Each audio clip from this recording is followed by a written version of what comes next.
The majority of CAS practices today continue to rely on referrals as their primary source of sales. And that's not a bad thing. However, it's not that we're just asking for referrals. We need to actually set up structures to allow our referrers to be compensated, to be incentivized, to set up a rhythm that creates consistency for our firms. So today we're going to talk about a few compensation strategies that you can run to turn referrals into your most reliable growth engine.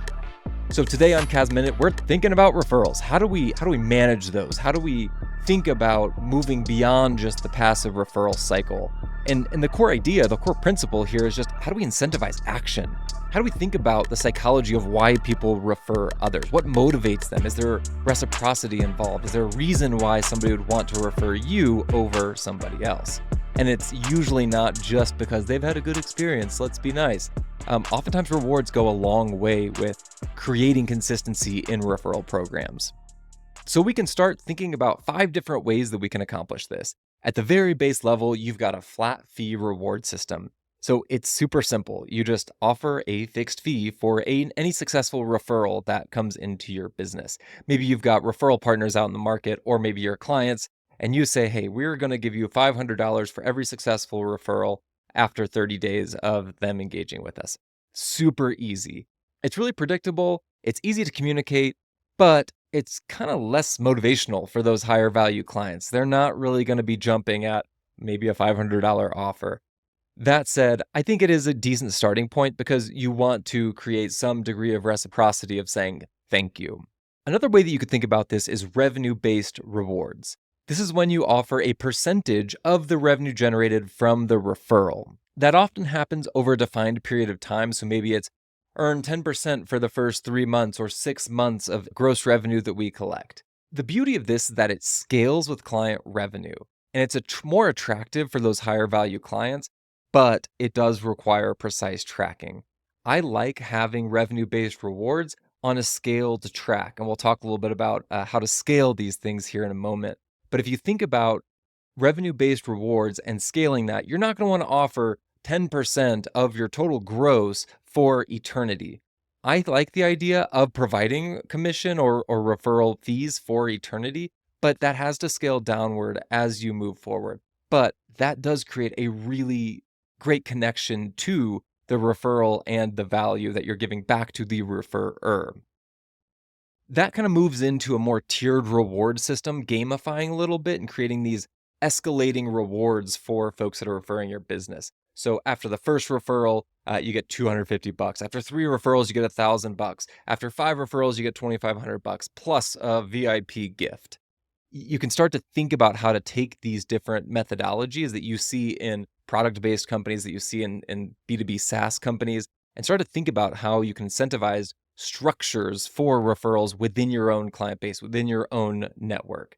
I think those are really interesting ways to think about it. The tiered system you can get really creative with that.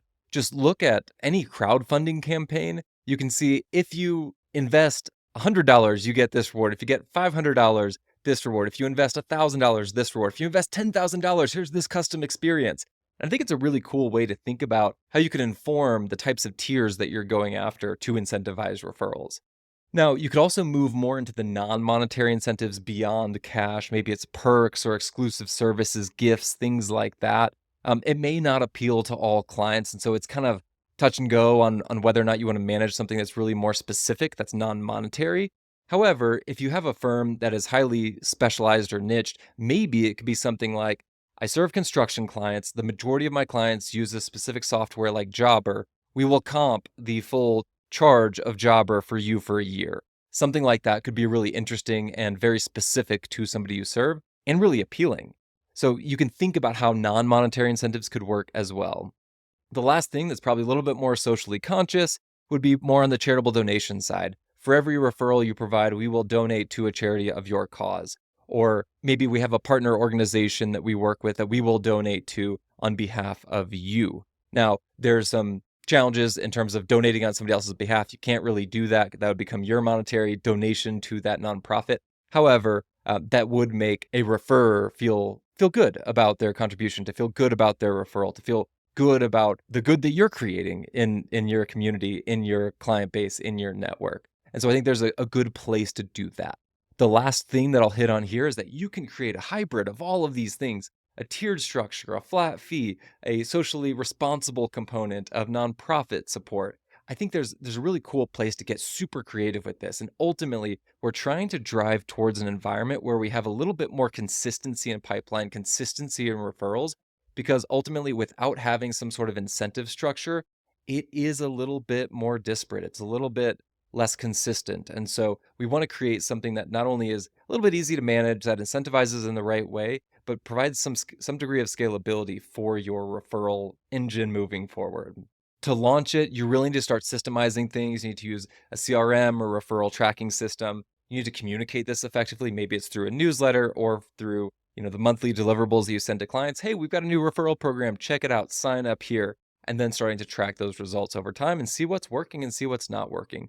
Ultimately, as you scale your firm, as you grow your revenue, your cost, your commission will scale with that. And so it's okay if you're paying $50,000 a month in commissions if it's generating, $1 million of revenue for you a month. That would be awesome. So think about ways that you can incorporate different incentive structures and referral programs for your client base to drive more consistency for your firm in 2025. Good luck. Till next time.